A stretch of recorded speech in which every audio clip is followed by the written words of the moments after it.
Conhecendo a História pelo Rádio. O programa que leva mais cultura até você. Hoje você vai conhecer São Pedro de Alcântara, a primeira colônia alemã de Santa Catarina. Fique conosco, aqui você tem mais cultura.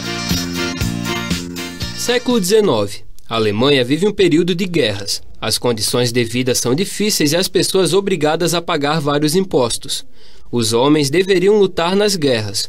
O povo alemão estava sob regime de semi-escravatura. Não existia esperança na recuperação daquele país. 1812. O Brasil inicia a política de colonização por meio da imigração. O governo quer garantir o crescimento econômico e o aproveitamento da grande quantidade de terra ociosa existente no país. Para isso, concede terra e benefícios aos imigrantes. A Alemanha, por estar vivendo uma situação muito difícil, tornava-se um bom mercado de imigrantes. Para aumentar o número de pessoas dispostas a abandonar aquele país, o governo brasileiro mantinha agentes de imigração na Alemanha. No entanto, esses agentes começaram a fazer falsas propagandas e promessas.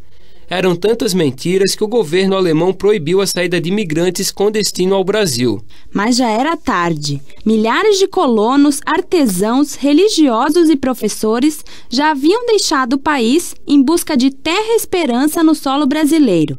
Eles foram deslocados para vários núcleos de colonização no Brasil. Mas só nas colônias do Sul havia clima semelhante ao da Europa. Por isso, apenas esses núcleos prosperaram. Entre eles está a primeira colônia alemã de Santa Catarina. Agora que já conhecemos a conjuntura da época, podemos entender como foi criada a colônia São Pedro de Alcântara, tema de nosso programa de hoje. Iniciamos agora a viagem ao Brasil. Estejas conosco, Senhor. Indica e abre o rumo. Estejas conosco no mar com tua mão paternal. Assim, chegaremos com certeza às terras do Brasil. Quantas vezes te amamos a ti, Deus Senhor. Se nos apresentou agora uma terra para onde nos dirigimos, seguindo teu sinal. Orientados por tua mão, nos abrigarás bem nas terras do Brasil. Mais do que pedir proteção, a letra da canção entoada pelos alemães que vinham para o Brasil refletia a esperança na terra desconhecida. Eles só não sabiam que até possuir essas terras passariam dificuldades. Em setembro de 1828, Monsenhor Pedro Machado de Miranda Malheiros, imperial inspetor da colonização estrangeira, autorizou o desembarque dos 523 imigrantes no porto do Rio de Janeiro. Eram originários em sua maioria da região de Eifel, localizada no sudoeste da Alemanha, no norte do rio Mosela, na margem esquerda. Na capital do Império, foram acrescentados ao grupo de imigrantes 93 homens liberados da chamada Legião Alemã e mais 19 ex-integrantes do 27º Batalhão de Caçadores de Santa Catarina. Eram 146 famílias, totalizando 635 pessoas. Do Rio de Janeiro, foram enviados em 28 de outubro de 1828 a Desterro, hoje Florianópolis, no sul do Brasil. 2 navios fizeram o transporte dos imigrantes. Aportaram em 7 e 12 de novembro de 1828. Após a chegada de Desterro, os que foram transportados pelo navio Marquês de Viana ficaram alojados nos quartéis da capital catarinense. Os que vieram no navio Luísa, por haverem adoecido durante a viagem, foram isolados na armação da Lagoinha, na costa oriental da ilha de Santa Catarina. Nos alojamentos que não possuem condições decentes de permanência, passaram o Natal, a virada do ano, ficando ainda todo o mês de janeiro. Os colonos alemães, acostumados ao trabalho, estavam cada vez mais impacientes com a demora das entregas dos lotes. Eles haviam trazido sementes da Alemanha que já estavam quase todas estragadas. Mesmo com as promessas não sendo cumpridas, eles não desanimaram. No século XVII, foi aberta na Mata Virgem a Estrada dos Tropeiros, que ia de Desterro a Lages. Ela fazia parte da estratégia de defesa. Estava planejada a construção de colônias para ajudar na proteção e no desenvolvimento econômico da região, mas vários problemas adiaram o plano das colônias em 28 anos. Silvestre José dos Passos era o último morador da estrada. A mando do governo, foi feito por ele um reconhecimento das terras e uma espécie de projeto de assentamento das famílias imigrantes. À margem desta estrada foram levadas as primeiras famílias alemãs. O governo, pela portaria de 9 de fevereiro de 1829, nomeou Passos diretor da colônia dos alemães, com a incumbência de implantar e erguer os edifícios necessários para a recepção dos imigrantes. Em 1º de março de 1829, já se encontravam cerca de 60 pessoas no núcleo que viria a se chamar São Pedro de Alcântara. Aos poucos, foram sendo transportados todos os colonos que estavam em desterro. Começavam, assim, a se erguer no meio da Mata Virgem as primeiras habitações do novo núcleo. Quando estavam ainda em desterro, os imigrantes souberam da existência de índios nos sertões. Ficaram muito temerosos, mas o governo prometeu diária de 160 réis para cada colono que permanecesse nas terras por 1 ano. Os colonos aceitaram, mas só era mais uma promessa como as feitas ainda na Alemanha que o governo não cumpriu. Saiba no próximo bloco quais foram as dificuldades enfrentadas pelos alemães. Estamos apresentando Conhecendo a História pelo Rádio.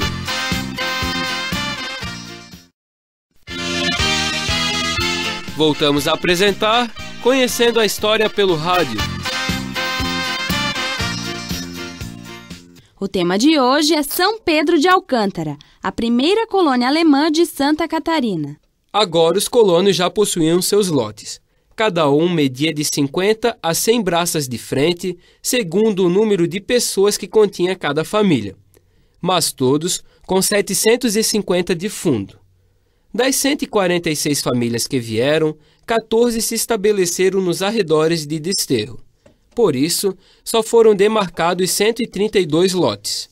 Os relatos históricos desses primeiros anos da colônia guardam depoimentos do vigário de São José, que visitava os colonos.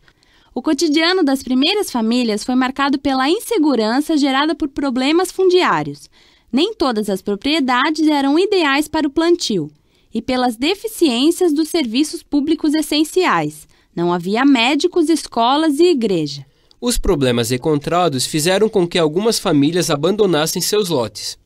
Algumas foram para o Vale do Rio Biguaçu, no distrito de Louro, terras que hoje pertencem ao município de Antônio Carlos. Outras foram para as terras dos atuais municípios de Caldas da Imperatriz e Santo Amaro da Imperatriz. Além desses locais, com o passar do tempo, muitos migraram para o Vale do Rio Itajaí e outros pontos do estado. Das muitas promessas feitas aos imigrantes, por meio de agentes do governo brasileiro na Alemanha, somente algumas foram cumpridas. A das terras gratuitas e a de quantas madeiras precisassem cortar. Deixaram, entretanto, de receber as ferramentas, as diárias e as sementes. Instalados nos lotes coloniais, os imigrantes construíram sua primeira obra comunitária. A Capela de Santa Bárbara foi construída na Serra de Santa Filomena. A igreja foi feita de madeira bruta, com folhas de palmeiras, da mesma forma como seus ranchos de palha. Junto à pequena capela foram enterrados os primeiros imigrantes. A cada domingo, ou após o culto divino, visitavam os túmulos dos entes queridos. Ali, além das lágrimas, semeavam a esperança de uma vida melhor. Hoje no local existe uma pequena capela erguida como homenagem aos imigrantes. A propriedade é de Tarcísio e Mônica Pauli. Cortando as colinas, ainda é possível reconhecer o que foi o caminho das tropas. Ainda se percebem, cavadas na terra, pequenas áreas onde, segundo os Pauli, ficavam as casas dos colonos.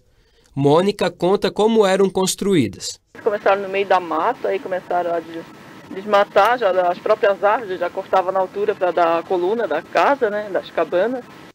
Instalada a colônia, era preciso denominá-la. Disso, encarregou-se o presidente da província, Albuquerque Melo. Em mensagem datada de 11 de julho de 1829, comunicou ao imperial ministro, José Clemente Pereira, que dera à colônia dos alemães a denominação oficial de São Pedro de Alcântara, em atenção à família imperial reinante. Acontece a troca de chefes da colônia. O alemão João Henrique Schettin assume. O governo ordena a abertura de uma estrada em direção à planície do Rio Biguaçu para ali se estabelecer a sede da colônia. O terreno montanhoso impede a construção. Schettino descobre uma planície às margens do rio Maruim, perto do caminho das tropas. Ali é construída a nova estrada margeando o rio e é erguido o que hoje é o centro do município de São Pedro de Alcântara.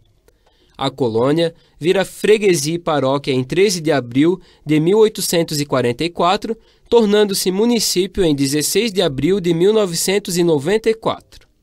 Mesmo sem o amparo do governo, os colonos não desanimaram e fizeram a colônia prosperar.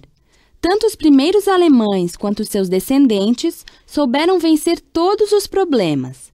Quem por lá passava não deixava de notar o quão trabalhador e esperançoso era o povo alemão. Os relatos da época mostram como era a vida na primeira colônia alemã de Santa Catarina. Fique conosco. No próximo bloco você vai conhecer esses relatos e as histórias que os descendentes dos imigrantes têm a contar. Estamos apresentando Conhecendo a História pelo Rádio.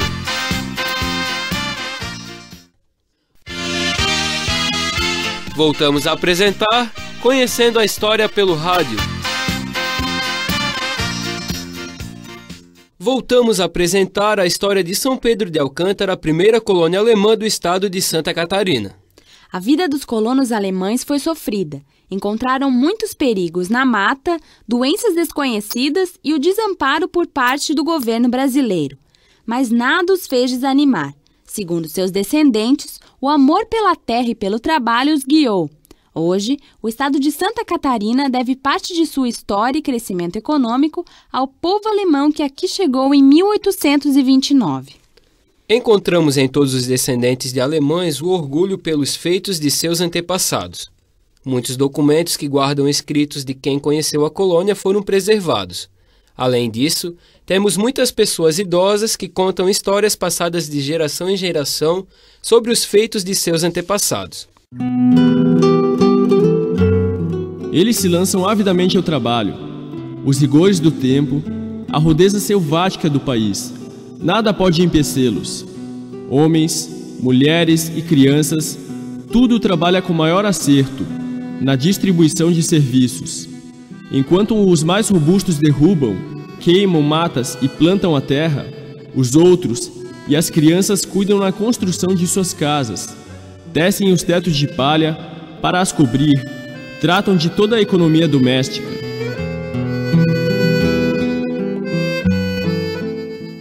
Relatos do presidente da província de Santa Catarina de 1829, Miguel de Souza Melo e Alvim.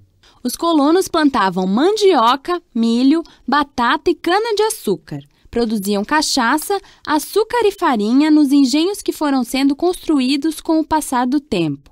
Plantavam para sobrevivência, mas o excedente era trocado com os tropeiros por carne seca ou levado a desterro. No vale do rio Biguaçu, a produção era armazenada em barris e transportada pelo rio. A religião era praticada fervorosamente. Os colonos caminhavam quilômetros para a missa. Crianças e adultos buscavam na fé forças para o trabalho. Além das orações passadas de pai para filho, eram comuns os cânticos religiosos.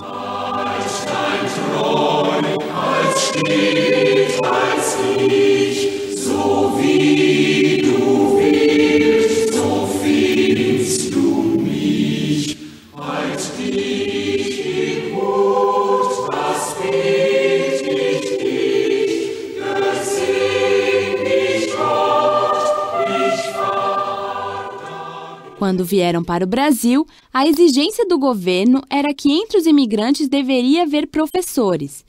Eles, por muitos anos, foram os responsáveis pela educação. Verônica Gesser, de 90 anos, foi a primeira professora da comunidade Rachadel, em Antônio Carlos. Segundo ela, as escolas eram particulares.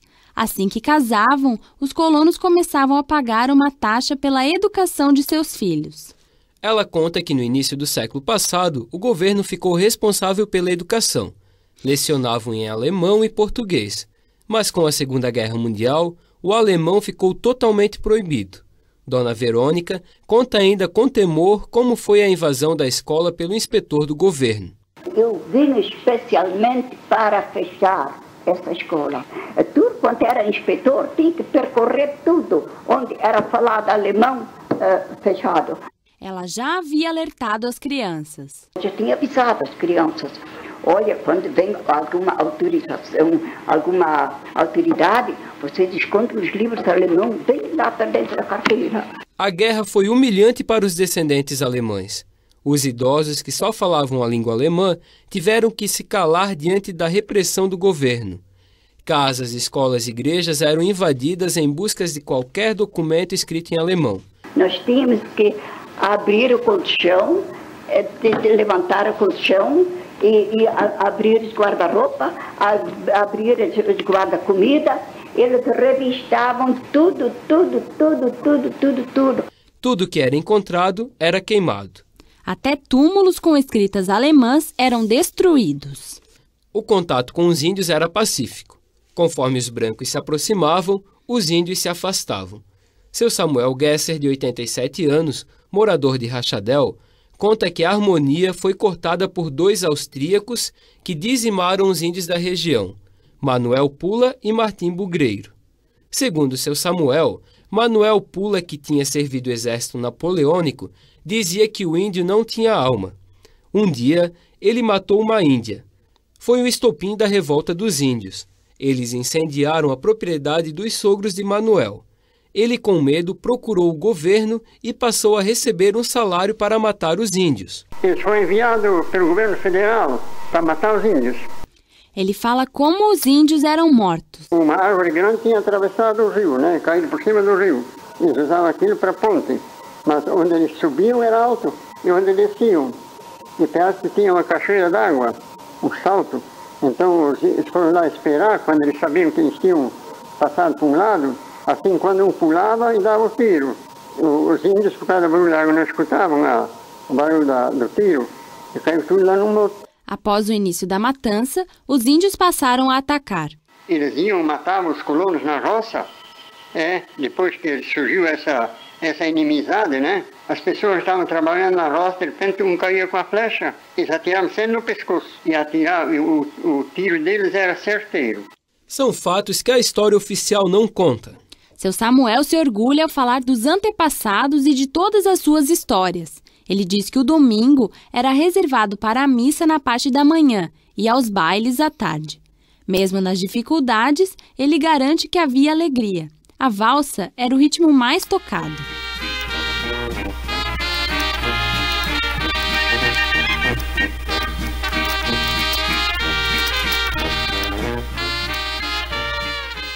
Havia muita cooperação entre as famílias. Durante anos não se ouviu falar em desavenças entre os colonos. Até mesmo os poucos protestantes eram bem aceitos. As doenças eram tratadas com rezas ou ervas medicinais. Os primeiros remédios só chegaram quando farmacêuticos de desterro passaram a visitar as comunidades formadas.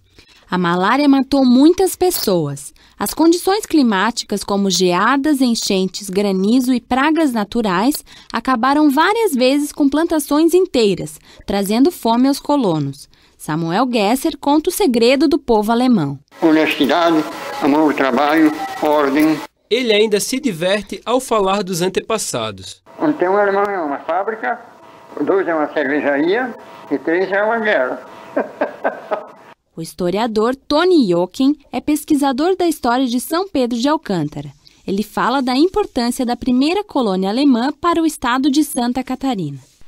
São Pedro de Alcântara, nesse ano de 2004, está celebrando 175 anos de fundação.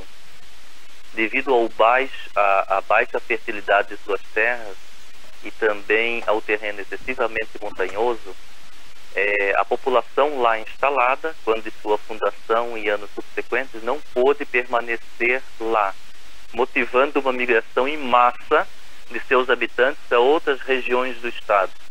Digamos que São Pedro forneceu um potencial humano que possibilitou o desenvolvimento de outras regiões do estado.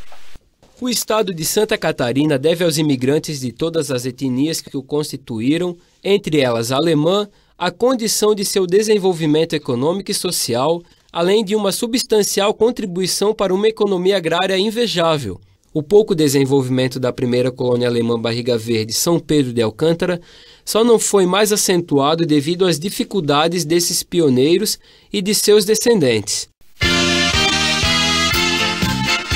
Este foi mais um programa Conhecendo a História pelo Rádio. Semana que vem voltaremos com mais história e cultura para você. Esta é uma produção do curso de jornalismo da Universidade Federal de Santa Catarina. Textos e produção de Rony Alves. Narração, Rony Alves, Luna Gonçalves e Tênio Andrade. Técnica, Alcides Alves. Colaboração, Samuel Gesser, Verônica Gesser, Tarcísio e Mônica Pauli, Josiane Zimmermann, Vanessa Gesser, Tony Jochen e Luna Gonçalves. Supervisão, Rossane Thomas.